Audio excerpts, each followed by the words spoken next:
Olá, queridos, a paz do Senhor. Vamos falar hoje sobre Bíblia.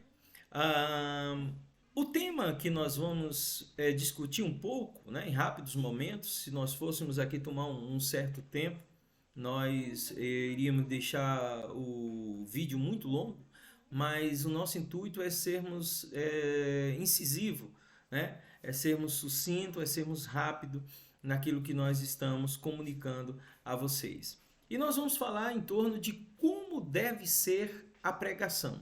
Né? Nós temos visto hoje na internet, temos visto hoje nas igrejas, né, uma pregação não tão bíblica, né? Uma pregação um pouco antiquada, um pouco baseada em entendimento de homens, em revelações que dizem ser do Espírito e não são.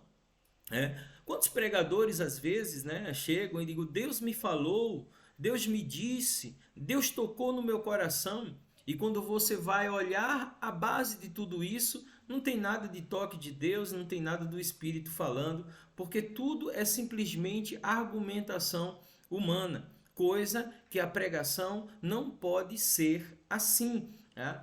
Lá no profeta Jeremias, no profeta Ezequiel, Deus abominou os profetas porque muitos deles falavam do seu próprio coração e Deus os repreendeu, dizendo assim: vocês falam do seu próprio coração, né? Dizendo que sou eu que estou falando, quando na verdade não sou eu que estou falando. Né?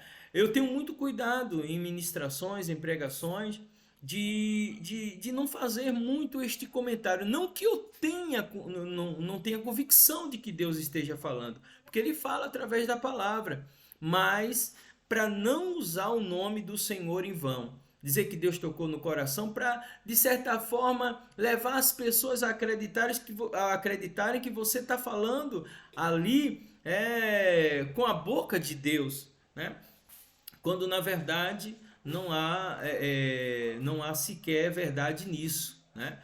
Então nós temos que ter muito cuidado, não usar o nome do Senhor em vão. Se Deus tocou no teu coração realmente, se Deus tocou em você, se Deus te inspirou a pregar o evangelho, não acho necessidade de falar isso, porque é algo entre o pregador e Deus. Né? Agora, se Deus te orienta a falar, tudo bem, é uma bênção, você vai falar e a palavra de Deus ela vai se cumprir na íntegra, porque a palavra de Deus não volta de maneira nenhuma vazia. Então, a gente vai basear como deve ser a pregação através da carta do apóstolo Paulo em 1 Coríntios, no capítulo 2, versículo 4 e 5, que diz assim: E a minha palavra e a minha pregação não consistiram em palavras persuasivas de sabedoria humana, mas em demonstração de espírito e de poder, para que a vossa fé não se apoiasse em sabedoria dos homens, mas no poder de Deus. É isso que a palavra do Senhor ensina. Eu quero aqui citar alguns pontos de como deve ser uma pregação. Primeiro, como uma pregação é algo espiritual e é algo que vem do coração de Deus para o homem, né? Para ele poder falar à sua igreja preciosa, nós temos que buscar essa inspiração, essa palavra através da oração, debaixo de muita oração, pedindo a Deus a sua vontade, a sua orientação.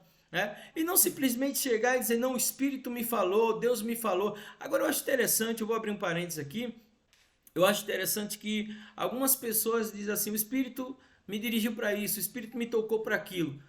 Veja, o Espírito é o principal autor da palavra.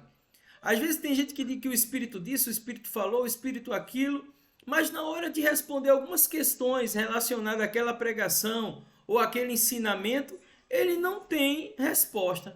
Aí eu me pergunto, como é que o Espírito inspirou uma pessoa dessa forma?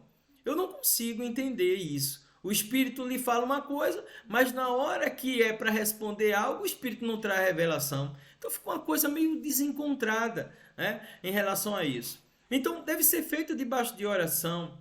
A inspiração não é humana, a inspiração deve ser do Senhor. O Senhor deve me inspirar a pregar a sua palavra, o seu evangelho. Terceiro lugar, deve ser feito com amor, com paixão.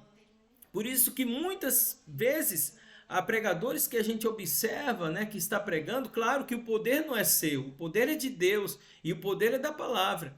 Mas a gente observa que há pregadores que são frios, né? Parece que não tem experiência com aquilo que está falando, não foi provado naquilo, quando na verdade também uma das coisas importantíssimas da vida do pregador é que ele tem experiência na palavra, ele seja provado na palavra.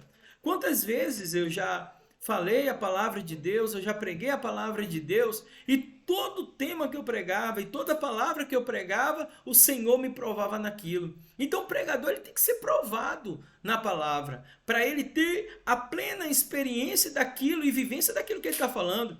Porque a melhor forma de você pregar é com a sua própria vida, né?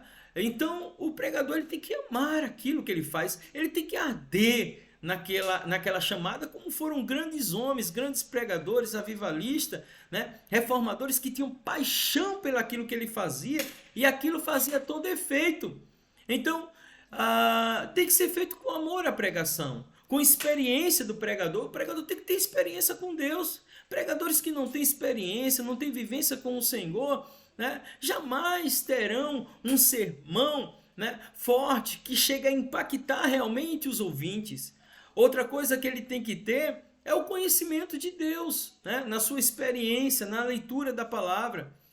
Outra coisa, deve ser pregada a palavra com confiança. Quando Paulo ele fala em 2 de Timóteo, no capítulo 2 e o versículo de número 15, ele diz assim: procura apresentar-te a Deus aprovado, como obreiro que não tem de que se envergonhar, mas que maneja bem a palavra da verdade. O pregador ele tem que manejar bem a palavra da verdade. Não é uma exposição apenas teológica, porque ela faz parte da pregação. Não é uma ministração apenas dentro do conhecimento básico que ele tem, não é. Mas ela deve ser feita bem manejada. Assim como um guerreiro maneja bem uma espada, assim deve ser o pregador, manejar bem a Bíblia e saber do que está falando. Às vezes tem pregadores que vai se basear em um tema e uma pregação, parece que está perdido. Lê um texto, né, na ministração, vai embora e ninguém sabe aonde aquele pregador leu a palavra. Aí a maioria das vezes as pessoas vão para a igreja, os irmãos vão para a igreja para se alimentar, para receber a palavra, sequer sabe o que foi pregado, né? Passa uma semana, um dia ou outro, ninguém sabe o que pregou. Por quê? Porque a base da pregação ela tem que ser, né, de inspiração divina e deve ser feito com poder. O apóstolo Paulo ele disse que a palavra da cruz ela é loucura para os que perecem, mas para nós que somos salvos, ela é o poder de Deus. Então, leia a palavra, medite nisso e você vai ver que a pregação, além disso que eu estou comentando em rápidos momentos, ela também é uma vocação que Deus dá àqueles que são pregadores do Evangelho. Deus abençoe você.